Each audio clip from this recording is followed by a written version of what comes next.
অনুষ্ঠিত হচ্ছে বাংলাদেশে। বুঝলেননি? ব্লাড ব্যাংক বুঝেন? ব্লাড ব্যাংক কিছু ব্যাংকের মধ্যে কি পাওয়া যায়?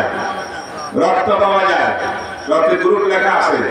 আপনার কেউ অসুস্থ হলে হাসপাতালে রক্তের প্রয়োজন হলে আপনি ব্লাড ব্যাংকের মধ্যে গিয়া রক্ত আনতে পারবেন কিনে। এখন ব্লাড ব্যাংক থেকে উন্নত হয়ে একেবারে দুধ ব্যাংক বের হবে। দুধ ব্যাংক কি? অনেক মা তো বাচ্চা জন্ম দিছে, বাচ্চারা 3 দিন পরে মারা গেছে। মায়ের স্তনে দুধ আছে না, বাচ্চা নাই, খাওয়াবো কালে। এবার এটাকে স্তন থেকে বের করে করে করে করে বোতলে ঢুকাবে, ঢুকাইয়া ব্যাংকের মধ্যে গিয়া ব্লাড ব্যাংকের মতো ওইখানে জমা দিবে, বিক্রি করবে। হতে পারে কোন এক বাড়িতে মা মারা গেছে, সন্তান হয়েছে, বাচ্চাটা দুধ খাবার মা নাই, মা মারা গেছে। কি করবে? ওই মা, যেই মা ব্যাংকের মধ্যে দুধ রাখিয়েছে, বিক্রি করিয়াছে 1 লিটার, ওই মায়ের দুধ লইয়া এই বাচ্চা এটাকে খাওয়া। বুঝছেন কথা?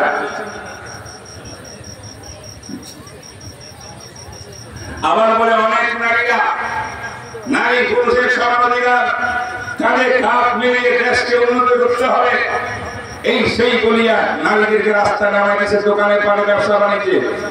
এখন বাচ্চা হয়েছে, বাচ্চা প্রসব করার পরে এটা অফিস করবে, অফিসে দৌড়াদৌড়ি করে বাচ্চা নিয়ে কেমনে অফিসে যাবে, বাচ্চা ঘরে রয়ে গেছে, আর মা হয়ে অফিস করতেছে, চাকরি করতেছে। এই বাচ্চার দুধের ব্যবস্থা কি? এই বাচ্চাকে দুধ খাওয়ার জন্য এটা দুধ ব্যাংক করতে হবে, দুধ ব্যাংক থেকে দুধ কিনে আনিয়া এবার বাচ্চাদেরকে খাওয়াইতে হবে। এইটা প্রবদল ছিল আমেরিকার, প্রবদল হয়ে গেল জাতিসংঘের, ইহুদিদের, খ্রিস্টানদের। সেই প্রজলে আজকে বাংলার মুসলমানরা হাত দিয়েছে। নাউযুবিল্লাহ মিন যালিক।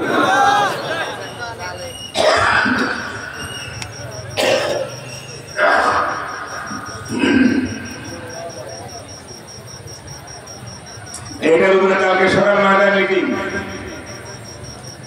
ইনশাআল্লাহ ভয় পাইবেন না, আমরা আছি সেই মিটিং। আমাকে মাইনাস করে কিছু করতে পারবে না ইসলামী ফাউন্ডেশন।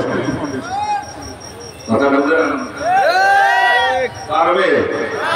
অতীতে পারে না, মাইনাস করতেও পারে না। প্রত্যেক মিটিং আমাদের নাম আছে। কোন বাতিল ঢুকতে হলে খবর আছে, কারণ আমরা থানবীর রুহানি সন্তান, আমরা মাদানী রুহানি সন্তান, রশিদ আহমদ গঙ্গুই রুহানি সন্তান। আমাদের প্রাণ যাইতে পারে, বুকের তাজা রক্ত দিতে জানি আমরা, হক বাতিলের সামনে মাথা আরোপ করতে জানি না।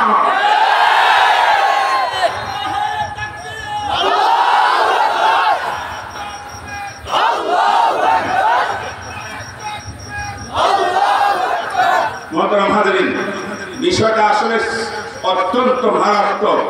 ব্লাড ব্যাংক সহজ, দুধ ব্যাংক, মিল্ক ব্যাংক অত্যন্ত কঠিন।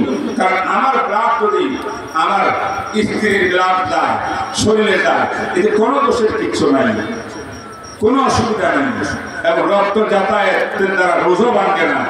কিন্তু আমার স্ত্রীর দুধ যদি আপনার সন্তানে পান করে, তখন আপনার সন্তানের সাথে আমার স্ত্রী, আমার সন্তানদের একটা আত্মীয়তা সৃষ্টি হবে, দুধ ভিত্তিক আত্মীয়তা। যে আত্মীয়তার কারণে তারা আপন ভাই বোন হইয়া যাবে।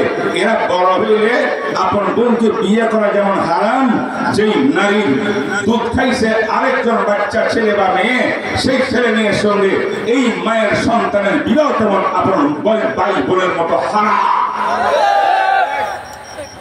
মিল ব্যাংক সৃষ্টি হইলে একজন মায়ের দুধ হয়তো 100 বাচ্চাকে খাওয়াবে, 100টা বাচ্চার সাথে এই মায়ের হুরমতে রাজা, অর্থাৎ দুধের কারণে হারাম হয়ে যাবে 100 বাচ্চা।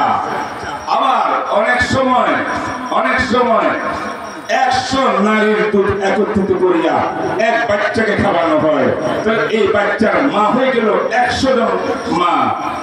এখন মা কোনটা, কোন মায়ের দুধ কোন বাচ্চা খাইলো, এটা ঠিক রাখা পৃথিবীর কোন শক্তির দ্বারা সম্ভব না, মিল ব্যাংকের দ্বারা সম্ভব না, ইউরোপের সম্ভব হয় নাই, আমেরিকাতে সম্ভব হয় নাই, ইউএসএ লন্ডনে সম্ভব হয় নাই, কুয়েত আলাদা করছে সম্ভব হয় নাই, কেউ সম্ভব করতে পারে নাই যতক্ষণ পর্যন্ত একটা বাচ্চা তার মা তার দুধ খাবে, মায়ের পরিচয়, বাচ্চার পরিচয়, নাম ঠিকানা সহ সুনির্দিষ্টভাবে সমাজে জানাজানি থাকবে না, অতক্ষণ পর্যন্ত কোন মিল ব্যাংক তৈরি করে মুসলমানদের ঈমান নষ্ট করা যাবে না।